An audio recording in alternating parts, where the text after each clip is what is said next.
ఇక వార్తల్లోకి వెళ్తే తెలంగాణకు సంబంధించి రాజకీయ ప్రయోజనాలకు అతీతంగా ఎస్సీ వర్గీకరణపై నిర్ణయం తీసుకుంటామని సీఎం రేవంత్ రెడ్డి స్పష్టం చేశారు. ముఖ్యమంత్రితో మందకృష్ణ మాదిగ భేటీ అయ్యారు. అయితే ఈ వర్గీకరణ వరకు ఓకే కానీ పర్సంటేజ్ల విషయంలో మందకృష్ణ గారు తీవ్రంగా విమర్శిస్తున్నారు. తెలంగాణలో స్థానిక ఎన్నికలపైన నేడు డేట్ డిసైడ్ చేసే అవకాశం కనపడుతూ ఉంది.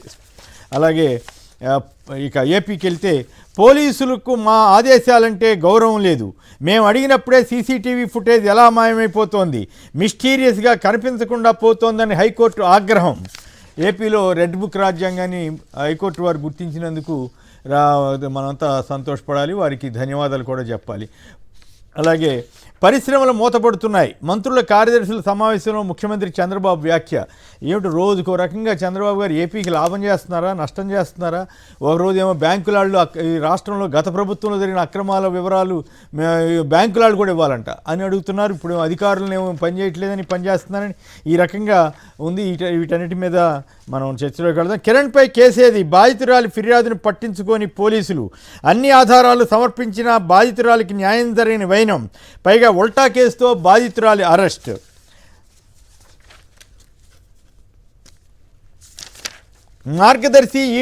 మార్గదర్శిపై ఎన్ఫోర్స్మెంట్ డైరెక్టరేట్ విచారణ జరిపించాల్సిందేనన్న మిథున్ రెడ్డి.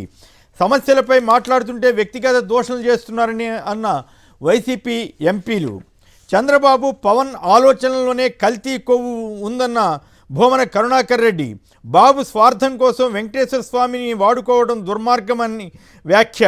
సిట్ అరెస్టులు నెయ్యి కల్తీ జరగడంపైన కాదు, నెయ్యి సరఫరాలో డైరీలు చేసిన తప్పులపైనే సిట్ దర్యాప్తు అంటూ మొత్తం రిమాండ్ రిపోర్ట్లో లేని విషయాలని చంద్రబాబు గారు కానీ అలాగే ఎల్లో మీడియా కానీ ప్రచారం చేస్తున్న తీరుపైన భూమన కరుణాకర్ రెడ్డి గారు మండిపడ్డారు. ఈవీఎంలలో డేటాను చెరిపేయొద్దు, ఇది ఒక సంచలనాత్మకమైనటువంటి ఆదేశం కింద లెక్క.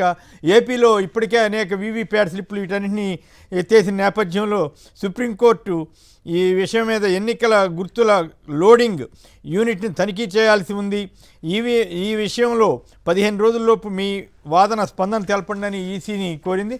నిజానికి వీవీప్యాట్ స్లిప్పుల గురించి కూడా ఎలక్షన్ కమిషన్ని సుప్రీంకోర్టు అయినా నిలదీస్తే బాగుండు. రైట్, ఇక ఈ బిల్డప్ బాబాయ్ దగ్గరికి వెళ్దాం. దరఖాస్తుల పరిష్కారానికి 6 నెలలు ఏడాదా, అభివృద్ధిపై మరింత, పాలనలో వేగం పెంచండి, తెలుగు జాతిని నెంబర్ 1 చేయటమే మా సంకల్పం అంటూ అధికారుల సమావేశంలో చంద్రబాబు గారి వ్యాఖ్యలు. ఆయన అచ్చంగా ఏమేమి మాట్లాడుతున్నారో ఏంటో గందరగోళంగా అధికారులు తలబట్టుకునే పరిస్థితిని కొందరు వ్యాఖ్యానిస్తున్నారు. అలాగే ఇక మరో బిల్డప్ బాబాయ్, ఆయన వీళ్ళేమో చంద్రబాబు గారి వార్త దస్త్రాల పరిష్కారానికి 6 నెలలు ఏడాది అని ఈనాడు వాళ్ళు రాస్తే స్పీడ్ పెంచేద్దామని అన్నారని ఆంధ్రజ్యోతి వాళ్ళు కాస్త బిల్డప్ ఇంకొంచెం పెంచారు. వీళ్ళు 8 నెలల కృషితో మంచి ఫలితాలు వచ్చేసాయని కూడా ముఖ్యమంత్రి అన్నారట. కీలక సమయంలో అలసత్వం కుదరదని కూడా అన్నారు.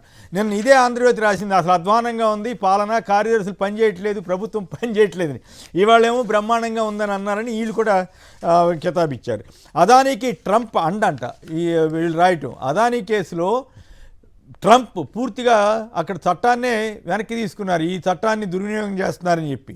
అయినప్పటికి కూడా ఈనాడు ఆంధ్రజ్యోతి జగన్ పైన మళ్ళీ ఏడుస్తూనే జగన్ పేరు ప్రస్తావించి మరి ఈనాడు వాళ్ళు రాయటం చాలా దుర్మార్గంగా ఉంది. అదానికి చాలా తీవ్రమైన నష్టం చేయడానికి జరిగిన ప్రయత్నం, దాని మూలంగా వాళ్ళ షేర్ వాల్యూ పడిపోవటం, ఇవన్నిటినీ కూడా మనం గమనించాల్సిన అంశం.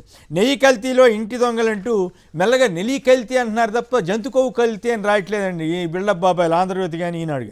ఇక రైతులు ఎదుర్కొన్న సమస్యలు, మిర్చి సమస్యల మీద ఇప్పుడే విన్నాం. పౌల్ట్రీపై పిడుగు, గోదావరి జిల్లాలను వణికిస్తున్న బర్డ్ ఫ్లూ, తెలంగాణ ప్రభుత్వం అసలు ఇటువైపుకి రానివ్వట్లేదు. అలా ఈ పరిస్థితులన్నీ వదిలేసి రెడ్ బుక్ మీదే పడుతోంది ఏపీ ప్రభుత్వం. ఇక arrest illegal if grounds not given to accused says supreme court. Times of ఇండియాలో ఇది ఒక ఇంపార్టెంట్ వార్త. అంటే సరైన కారణాలు చెప్పకుండా అరెస్ట్ చేస్తే అది చట్టవిరుద్ధం అవుతుందని సుప్రీంకోర్టు చెప్తోంది. మరి రెడ్ బుక్ రాజ్యాంగం అమలు చేస్తున్నటువంటి ఆంధ్రప్రదేశ్ పోలీసులు మరి అసలు ఏం చెప్పబెట్టకుండా అరెస్టులు చేయటం, నానా రకాలుగా హింసించడం, వేధించడం ఇవన్నీ చేస్తున్న నేపథ్యంలో ఇది ఆసక్తికరమైన వ్యాఖ్య సుప్రీంకోర్టు నుంచి. Trump passes US foreign bribery law relief for Adani group అని టైమ్స్ ఆఫ్ ఇండియా కూడా ప్రముఖంగా ఇచ్చింది. ఇక సోషల్ మీడియాకి వెళ్తే చిరంజీవి సంచలన ప్రకటన, జీవితాంతం రాజకీయాలకు దూరంగా ఉంటానన్నారు.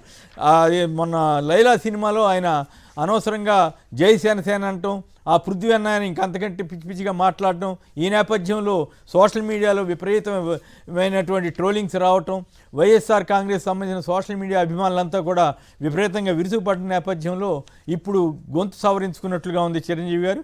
ఇక మరొక వార్త, కర్నూలు పల్లెలు ఖాళీ, పనులు లేక వలసబాట. ఇది బిల్డప్ బాబాయిలే జ్యోతిలో అనమాట. ఇది జిల్లా పేపర్లో ఇస్తున్నారు. ఈ పరిస్థితి మీద ప్రస్తుత మంత్రి నారా లోకేష్ యోగగళం పాదయాత్రలో వీరి కష్టాలు విన్నారు కర్నూలు జిల్లాలో. అంతే తప్ప అట్లాగే ఉన్న చోటే పనులు కల్పించి వలసలు ఆపుతామని హామీ ఇచ్చారు. కానీ వలసలు ఆపే దిశగా తీసుకుంటున్న చర్యలు నామమాత్రంగా ఉండడంతో పల్లెలు వలసపోతున్నాయంటూ కర్నూలు జిల్లా పరిస్థితి మీద వార్తనిచ్చారు. అది జిల్లా పేపర్లో ఇచ్చారు. కేంద్ర ప్రభుత్వం అప్పుల కుప్ప, 200 లక్షల కోట్లకు చేరిన అప్పు, ఒక్క బీజేపీ హయాంలోనే 150 లక్షల కోట్ల అప్పు. గుంటూరులో లక్ష్మణరావుకు ఎమ్మెల్సీ ఎన్నికల్లో లక్ష్మణరావుకు జనసేన నాయకుల మద్దతు. అక్కడ ఆల్పాటి రాజా టీడీపీ తరఫున పోటీ చేస్తుంటే జనసేన వాళ్ళు కొందరు వెళ్ళి లక్ష్మణరావు గారికి మద్దతు ఇవ్వడం ఆసక్తికరంగా ఉంది. జగన్ హయాంలో పరిశ్రమలు రాలేదన్నది పచ్చి అబద్ధం. రాష్ట్రంలో 5 ఏళ్లలో 15,635 కంపెనీలు నమోదైనట్లుగా లోక్సభలో మంత్రి నిర్మలా సీతారామన్ ప్రకటించారు. సో ఈ విషయాల్లో ఇవి ఉన్నటువంటి సంక్షిప్త వార్తలు ప్రధానంగా.